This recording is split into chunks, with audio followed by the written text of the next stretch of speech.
Hello students.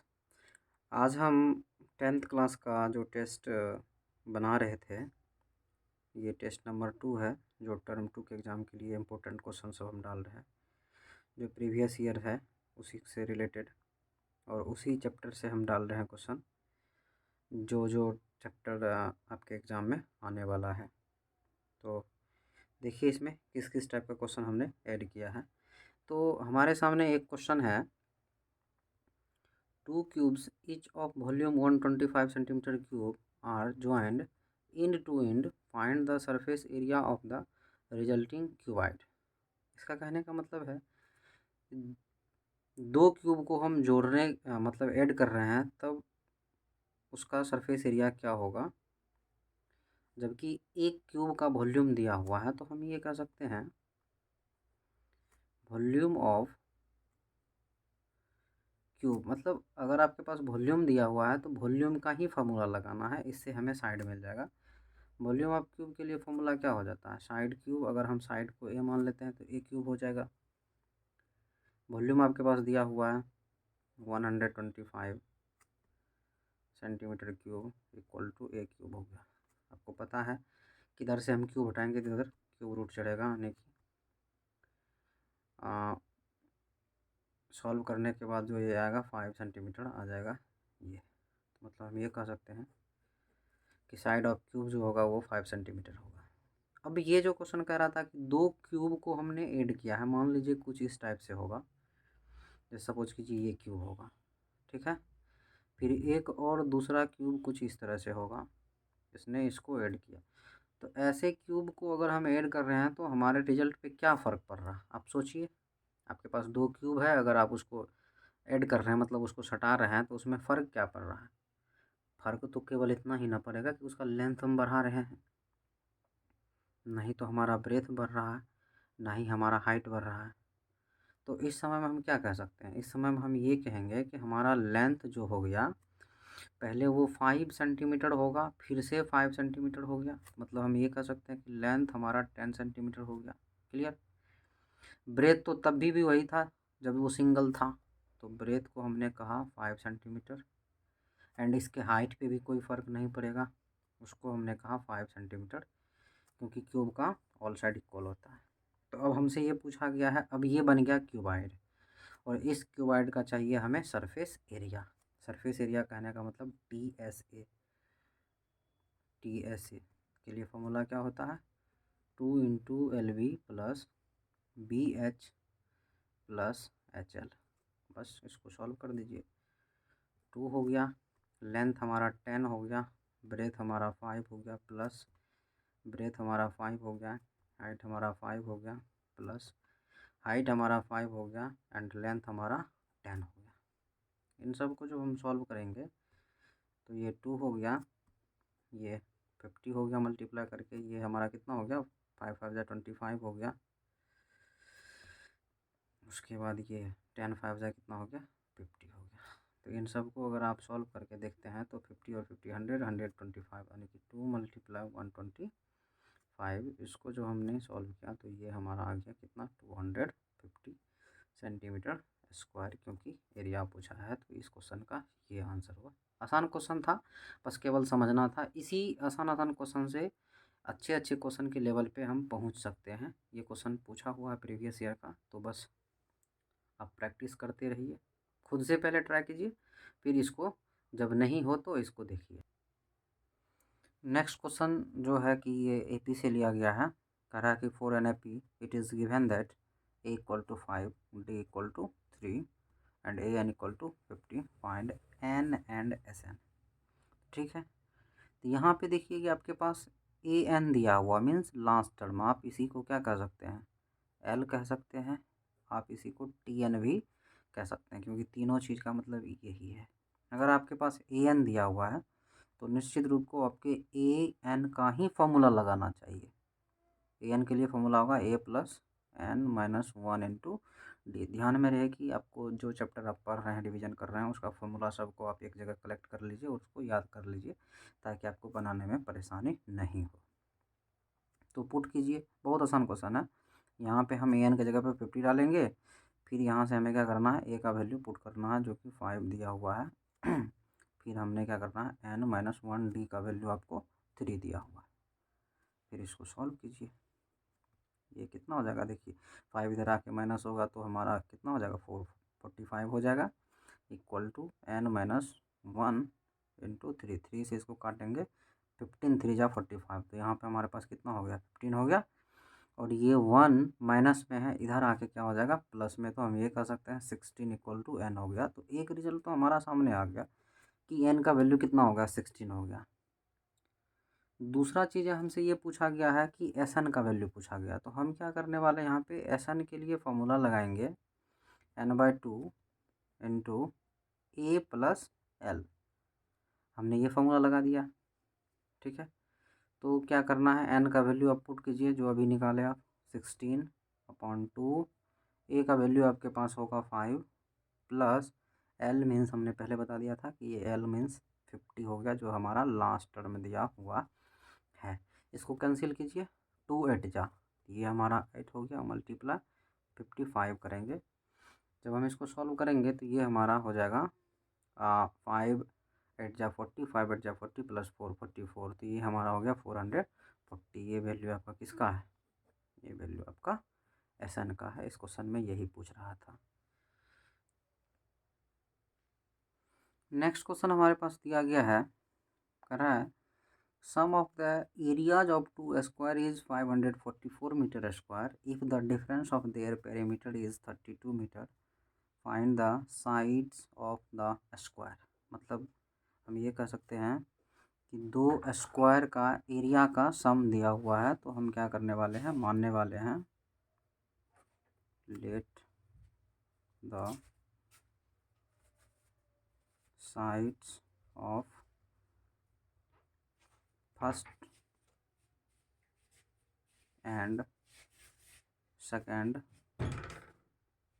Square be X and Y. मतलब दो square है, दोनों स्क्वायर के एरिया, इसका एरिया प्लस इसका एरिया, दोनों को ऐड करने के बाद 544 दिया हुआ है। दोनों स्क्वायर के पहले हम तो साइड को मानेंगे, एक को मैंने एक्स माना, एक को वाई माना। यहाँ पे एक्स ग्रेटर देन वाई कर दिए हैं, मैंने इसके साइड को ग्रेटर माना है। तो उसके बाद हमें क्या करना है, इसका एरिया निकालेंगे तो एक्स स्क्वायर होगा और दूसरे वाले का निकालेंगे तो वाई स्क्वायर होगा, और दोनों का सम हमारे पास 544 दिया हुआ है। तो इसको हम इक्वेशन नंबर फर्स्ट कहेंगे। एंड दूसरा इक्वेशन हमारे पास क्या लिखा हुआ है, कह रहा कि if the difference of their perimeter is 32, दोनों का पेरीमीटर का डिफरेंस 32 दिया हुआ है। तो पहले वाले स्क्वायर का अगर हम पेरीमीटर निकालेंगे तो 4 इंटू साइड तो 4x हो जाएगा, माइनस दूसरे वाले का निकालेंगे तो 4 इंटू वाई तो 4y हो जाएगा, इक्वल टू 32 दिया हुआ है। जहाँ से हमें क्या करना है, 4 को कॉमन लेना है, तो x minus Y equal to 32, 4 से इसको कैंसिल आउट करेंगे तो ये हो जाएगा, तो x minus Y equal to कितना हो गया, 8 हो गया। यहाँ से x का वैल्यू हमें निकालना है, तो ये 8 प्लस वाई हो जाएगा, इसको इक्वेशन नंबर हम 2 कहेंगे। अब हमें क्या करना है, इस x का वैल्यू पुट कर देना है इक्वेशन नंबर फर्स्ट में। तो लिखेंगे put the value of x in equation first. First वाले में इसका वैल्यू पुट करने वाले हैं। तो चलिए पहला इक्वेशन लिखते हैं, X square plus Y square equal to 544 दिया हुआ है। यहाँ पे हम एक्स स्क्वायर का वैल्यू पुट करेंगे तो 8 प्लस वाई का होल स्क्वायर हो जाएगा, plus Y square equal to 544। इसको हम ए प्लस बी का होल स्क्वायर पे तोड़ेंगे तो 8 का स्क्वायर करेंगे 64 हो जाएगा, प्लस वाई का स्क्वायर करेंगे प्लस 2ab, तो 8 2 जा 16 Y plus Y square equal to 544, ठीक है।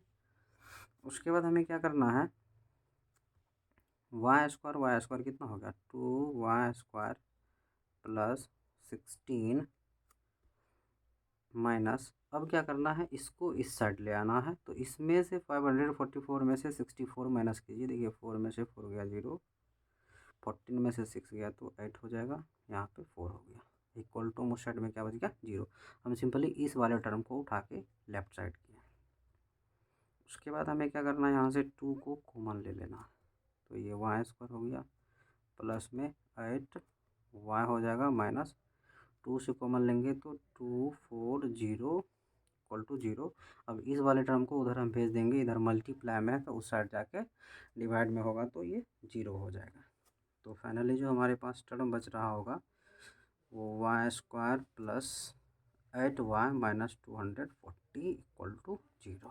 ओके, उसके बाद हमें क्या करना है, वही फार्मूला लगाना है, फैक्टराइजेशन मेथड। आपके पास 3 मेथड हमने बताया था, उसमें से आप जो लगाना चाहेंगे वो। तो 400 200 अगर आपको नहीं पता चल रहा है तो 240 का कर दीजिए फैक्टर, 3 से लगाइए, फिर 2 से, फिर 2 से, फिर 2 से, 2 से 5 हो जाएगा। तो कुल मिला के हम बात कर लेते हैं, बीच का डिफरेंस 8 होना चाहिए। तो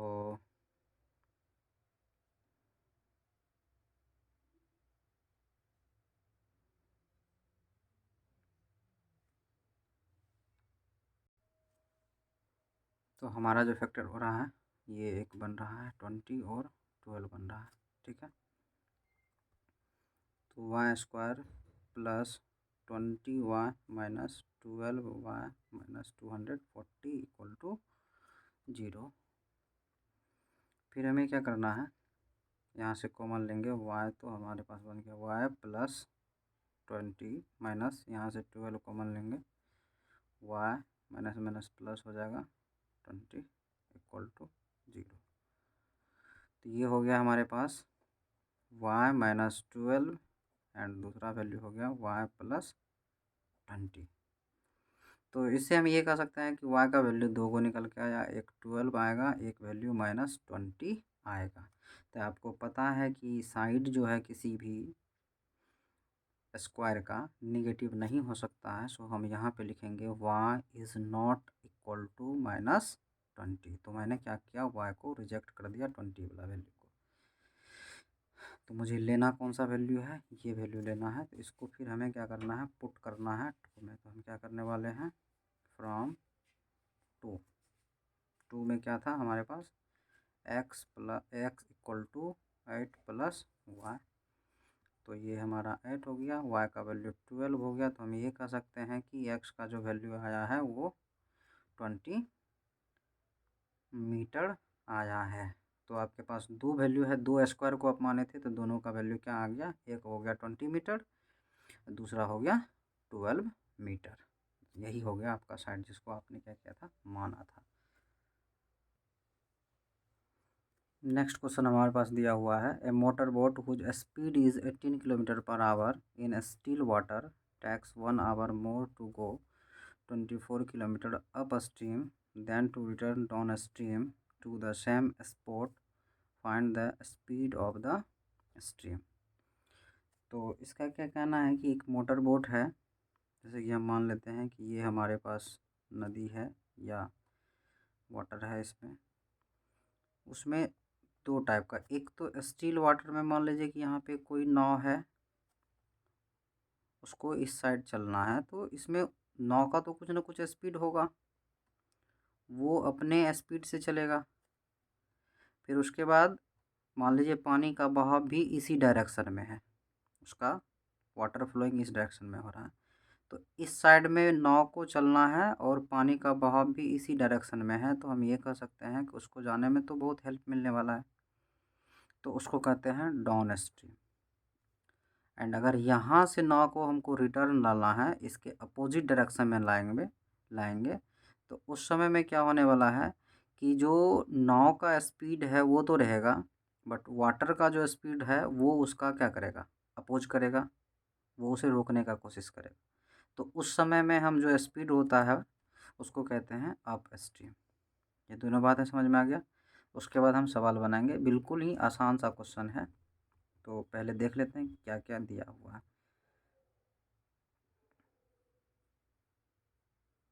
स्पीड ऑफ मोटर बोट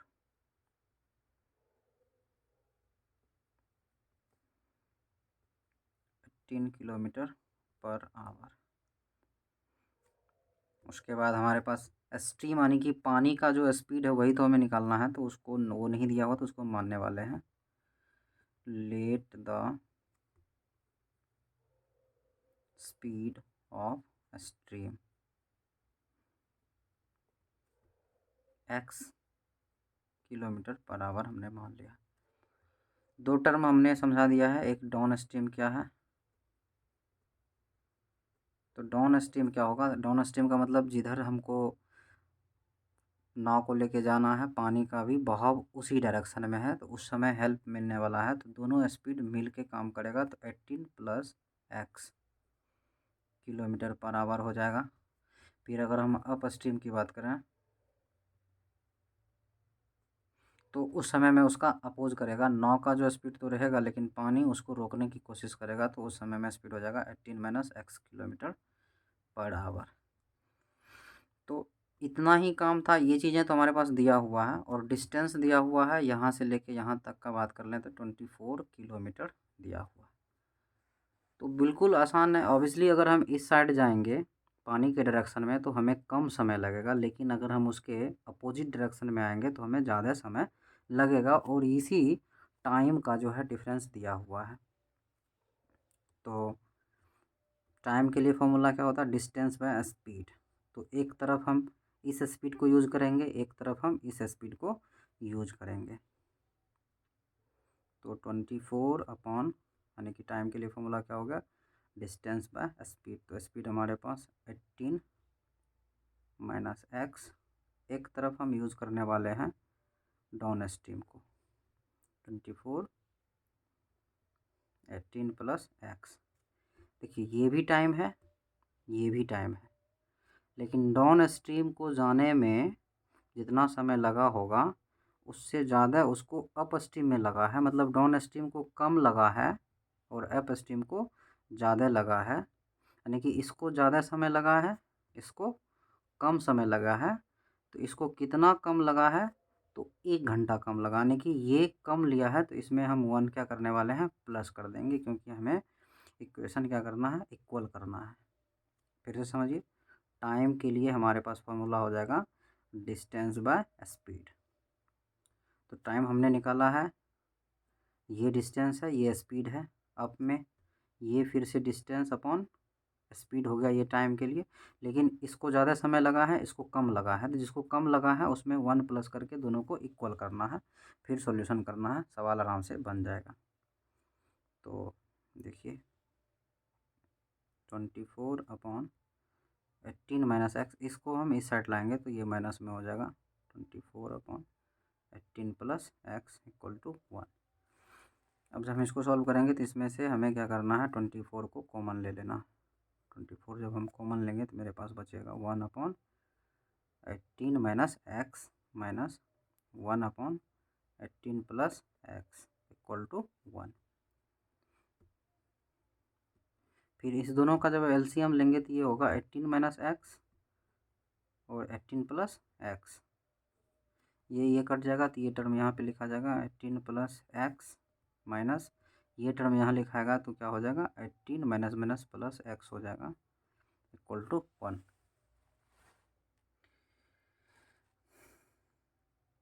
फिर हमारे पास ये 24 है, इसको देखिए ये हमारे पास माइनस 18 प्लस 18 कैंसिल हो गया, तो हमारे पास क्या बच गया, 2x नीचे में a plus B into A minus B. तो A square minus B square लगा देते हैं, 18 स्क्वायर 324 हो गया, माइनस में एक्स स्क्वायर इक्वल टू 1 हो गया। अब हम क्या करने वाले हैं, क्रॉस मल्टीप्लाई करेंगे, इसको इसके साथ मल्टीप्लाई करेंगे तो इसको नहीं कुछ तो 1, इसको इसके साथ करेंगे तो ये हमारे पास हो जाएगा 24 मल्टीप्लाई 2 करेंगे तो 48x इक्वल टू, इसको साइड कर दीजिए, 324 माइनस एक्स स्क्वायर। उसके बाद हम इसको इस साइड लाएंगे तो ये एक्स स्क्वायर प्लस में हो गया, प्लस 48x हो गया माइनस 324 इक्वल टू 0। अब हम इसका कर देंगे फैक्टर। तो इसका फैक्टर करने के लिए हमें क्या करना पड़ेगा, x² होगा प्लस 54x माइनस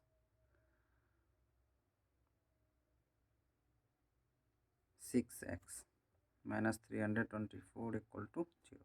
इस दोनों को डिफरेंस करेंगे तो 48 होगा और मल्टीप्लाई करेंगे तो 324 हो रहा है। यहाँ से x को कॉमन लेंगे तो ये x प्लस 54 माइनस 6 को कॉमन लेंगे तो x माइनस माइनस प्लस हो जाएगा, ये 54 इक्वल टू 0। उसके बाद हमने क्या करना है, x प्लस 54 को जो हम कॉमन ले लिए तो हमारे पास क्या बचा, इसको कॉमन ले लिए तो यहाँ पे x बचा, आगे माइनस है, फिर इसको कॉमन लिए हैं तो यहाँ पे 6 बचा इक्वल टू क्या हो गया 0। तो इसका मतलब है कि एक बार इसको 0 के बराबर करना है, एक बार इसको करना है। जब हम x प्लस 54 इक्वल टू 0 करेंगे तो x का वैल्यू कितना हो गया -54। उसके बाद x माइनस 6 इक्वल टू 0 करेंगे तो x का वैल्यू हो गया 6।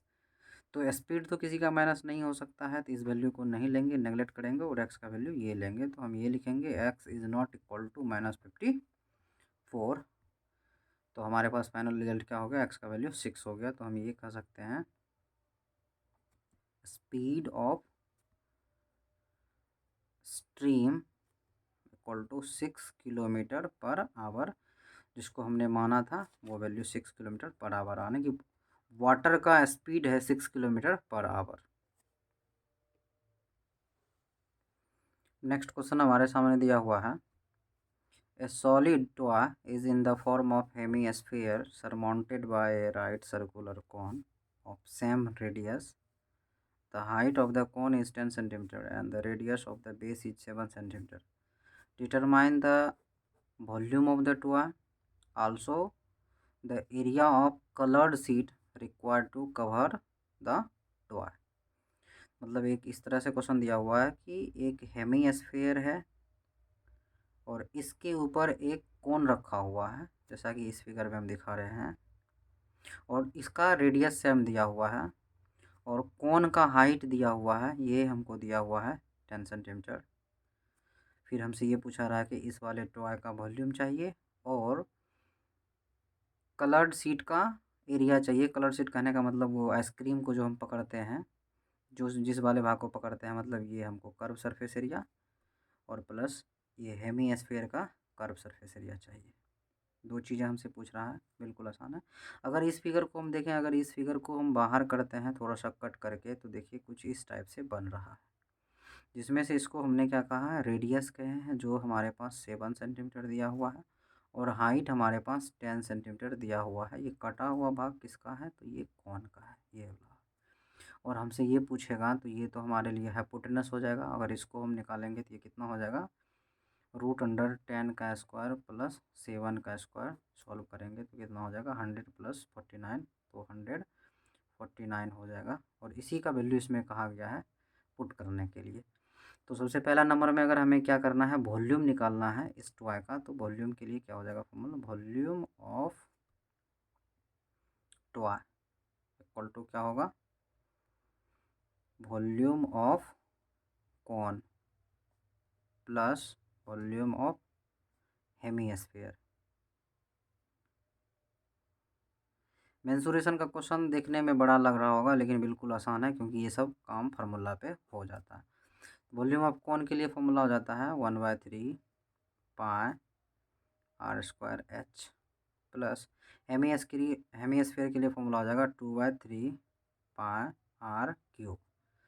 ठीक है, यहाँ से हमने क्या करना है, 1/3 को कॉमन लेंगे, फिर पाई को कॉमन लेंगे, यहाँ से r² भी हम कॉमन लेंगे क्योंकि दोनों का रेडियस सेम है। तो 1/3 पाई r² हमने कॉमन ले लिया। तो इन सब चीज़ को हमने कॉमन लिया तो हमारे पास यहाँ पे क्या बचा, h बचा, प्लस यहाँ पे 2 और r बचा हुआ है ये। फिर इसका वैल्यू हम पुट करेंगे 1/3 पाई का वैल्यू, रेडियस हमारे पास कितना दिया हुआ 7। फिर हाइट हमारे पास है, ये हाइट किसके लिए है, कौन के लिए, जो 10 सेंटीमीटर दिया हुआ है, प्लस 2 मल्टीप्लाई रेडियस 7 दिया हुआ। इसको जब हम सॉल्व करते हैं तो 7 7 कैंसिल हो जाता है, तो 154/3 हो जाएगा। फिर मल्टीप्लाई करेंगे इसको तो ये कितना हो जाता है, 24 हो गया। 3 से कैंसिल करेंगे, 8 से मल्टीप्लाई करेंगे,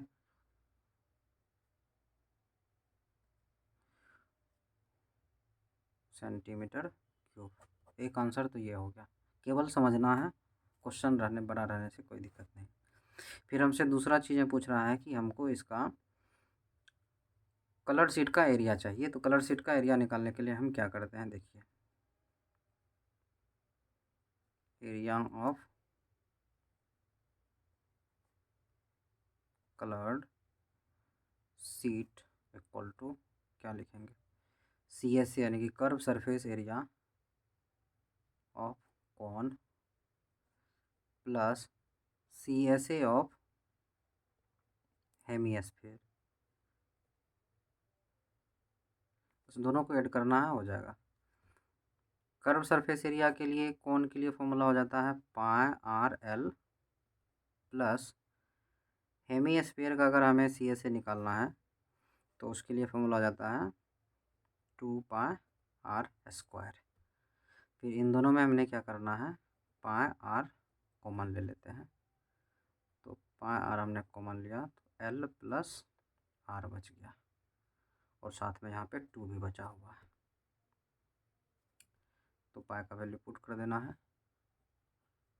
रेडियस हमारे पास 7 था, L हमारे पास यहाँ निकाल के रखे हुए हैं, √149 प्लस 2R कहने का मतलब 2 मल्टीप्लाई रेडियस। तो 7 7 कैंसिल हो गया, ये 22 मल्टीप्लाई √49 का वैल्यू हमारे पास दिया हुआ है 12.2 कह रहा है यूज करने के लिए, तो हम इसी को यूज़ करेंगे।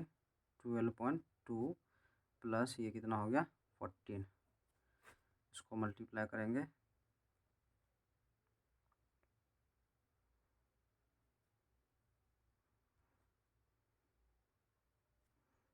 तो इसको मल्टीप्लाई करने के बाद हमारे पास जो रिजल्ट आने वाला है ये आ रहा है 576.4 सेंटीमीटर स्क्वायर। बिल्कुल आसान था। नेक्स्ट हमारे पास एक क्वेश्चन दिया हुआ है, a statue 1.6 metre tall stand on the top of a pedestal from a point on the ground. The angle of elevation of the top of the statue is 60 degree and from the same point on the angle of elevation of the top of the pedestal is 45 degree. Find the height of the pedestal। इस question का कहने का मतलब क्या है कि एक pedestal है हमारे पास, जैसे कि हम BC को पेडेस्टल मान रहे हैं, मतलब एक स्टैंड है, और इस स्टैंड के ऊपर यानी कि पेडेस्टल के ऊपर एक स्टेचू है, यानी कि एक मूर्ति कोई लगा हुआ होगा जो भी हो, और उसका हाइट दिया हुआ हमारे पास 1.6 मीटर। इसको हमने कह दिया है कि ये स्टेचू है, ये हमारे पास पेडेस्टल है। उसके बाद यहाँ पे कह रहा है the angle of elevation of the top of the statue, मतलब ग्राउंड के एक पॉइंट से एंगल ऑफ एलिवेशन जो है स्टेचू के टॉप पे जो बन रहा है वो बन रहा है 60 डिग्री। एंड दूसरा कह रहा है कि पेडेस्टल के टॉप पे जो एंगल बन रहा है वो बन रहा है 45 डिग्री, यानी कि पेडेस्टल का ये टॉप है, यहाँ पे जो एंगल बन रहा है वो बन रहा है 45 डिग्री। तो हमसे ये कहा है कि हाइट ऑफ द पेडेस्टल, मतलब ये h का वैल्यू क्या होगा। ठीक है, इस टाइप के क्वेश्चन करने के लिए क्या करना पड़ता है, अगर आपके पास दो एंगल दिया हुआ है तो दो ही एंगल में पूरा क्वेश्चन सॉल्व हो जाएगा। तो हम सबसे पहले बात कर लेते हैं, छोटा सा ट्रायंगल पकड़ लेते हैं जिसमें कौन है BPC। तो हम बात करेंगे इन ट्रायंगल BPC। तो BPC में हम लगा रहे हैं tan 45 डिग्री, tan 45 यानी कि tan थीटा के लिए फॉर्मूला P/B। तो P हमारा H हो गया और बेस हमारा X हो गया। tan 45 का value 1 equal to h/x। Table आपको याद रहना चाहिए तभी बनेगा, नहीं तो नहीं बनेगा। x इक्वल टू h, तो इसको हम इक्वेशन नंबर फर्स्ट कहेंगे। एंड नेक्स्ट हम दूसरा ट्रायंगल लेंगे ACP। इन ट्रायंगल ACP इस बार हम tan 60 लगाएंगे, क्योंकि हम पूरा बड़ा वाला ट्रायंगल ले रहे हैं, इस ट्रायंगल को पूरे को। यहाँ पे जो एंगल है 60 हो रहा है, तो हम लगाएंगे tan 60। tan 60 के लिए फॉर्मूला क्या होगा ना, tan थीटा के लिए फॉर्मूला p/b। तो इस बार हमारा परपेंडिकुलर पूरा होने वाला है। इस पूरा होने वाला है तो इसे हम क्या कहेंगे, 1.6 प्लस h, क्योंकि ये पूरा ये परपेंडिकुलर है और बेस तो हमारा सेम ही होने वाला है p/b, तो यानी कि नीचे में x हो जाएगा। फिर हम क्या करने वाले हैं, tan 60 का वैल्यू होता है √3 equal to 1.6 plus h by, क्या हम इस x को h कह सकते हैं इक्वेशन नंबर फर्स्ट से, तो हाँ हम h कहेंगे ताकि हमारा इजी हो जाए। फिर हम क्रॉस मल्टीप्लाई कर देंगे, ये हो जाएगा √3h equal to 1.6 plus h। फिर हम इस पे क्या करने वाले हैं, h को इधर लाएंगे और हम h कॉमन ले लेते हैं, तो यहाँ पे हमारे पास √3 हो गया। ये h इधर आएगा तो माइनस हो जाएगा 1, क्योंकि h को तो कॉमन ले लिए, इक्वल टू 1.6। फिर जब हम h का वैल्यू निकालेंगे तो 1.6 अपॉन √3 माइनस 1। तो इसको हम क्या करेंगे, रेशनलाइजेशन कर लेते हैं ताकि इजी हो जाए। √3 प्लस 1 से ऊपर नीचे मल्टीप्लाई कर देंगे। ये देखिए h का वैल्यू कितना हो जाएगा, 1.6 √3 प्लस 1 अपॉन ये a plus B into a minus B. तो ए स्क्वायर की जगह पे √3 का स्क्वायर करेंगे तो 3 होगा, माइनस 1 का स्क्वायर करेंगे तो 1 ही होगा। फिर हमारे पास क्या हो रहा है, h का वैल्यू 1.6 मल्टीप्लाई, अच्छा √3 का वैल्यू आपको याद रखना है कि √3 का वैल्यू हम यहाँ पे पुट करने वाले हैं 1.73, 2 डिजिट तक कम से कम रखेंगे। तो ये 1.73 हो गया प्लस 1, नीचे में हमारे पास 2 हो गया। फिर जब हम इसको कैंसिल करेंगे तो ये 0.8 हो जाएगा, मल्टीप्लाई कितना हो जाएगा, इसको ऐड करेंगे तो 2.73 होगा। फिर इसको मल्टीप्लाई कीजिए, मल्टीप्लाई करने के बाद आपका आ रहा आंसर 2.184 मीटर। इस क्वेश्चन का यही आंसर है। नेक्स्ट क्वेश्चन हमारे पास दिया हुआ है, a cone and a cylinder have the same radii but the height of the cone is 3 times that of the cylinder, find the ratio of their volume. तो ये main solution का question है। अगर इस तरह से रेशियो वगैरह सब दिया हुआ है और वॉल्यूम वगैरह सब का रेशियो पूछता है तो बहुत आसान है, एक ही लाइन में बन जाता है। तो इसको कैसे बनाएंगे, तो हम सबसे पहले क्या लिखने वाले हैं, volume of cone by volume of cylinder. बस फॉर्मूला याद रहना चाहिए। वॉल्यूम ऑफ कॉन के लिए फॉर्मूला क्या हो जाता है, 1/3 पाई आर स्क्वायर एच। उसके बाद वॉल्यूम ऑफ सिलेंडर के लिए फॉर्मूला हो जाएगा पाई आर स्क्वायर एच। अब सिंपल सा बात यहाँ पे क्या कर रहा है, रेडियस दोनों का सेम है, दोनों का रेडियस सेम रखेंगे, लेकिन हाइट में क्या कहा गया है, but the height of cone is 3 times the cylinder. मतलब जितना सिलेंडर का हाइट होगा उससे 3 गुना होगा कोन का हाइट। अगर हमने सिलेंडर के हाइट को h लिया है तो कोन के हाइट को 3h कहेंगे, क्योंकि उससे 3 गुना होना है, तो हमने 3 से उसे मल्टीप्लाई कर दिया। बाकी इसका कहानी ख़त्म, पाई से पाई कैंसिल हो गया, आर स्क्वायर एच से एच कैंसिल हो गया। तो हमारे पास बचा क्या, देखिए 1/3 बचा हुआ है और मल्टीप्लाई में 3 है, तो ये भी कैंसिल हो गया। तो हम ये कह सकते हैं कि 1/1 दोनों का जो आंसर आया 1:1, यानी कि ratio of their volume is 1:1, ये आंसर होगा।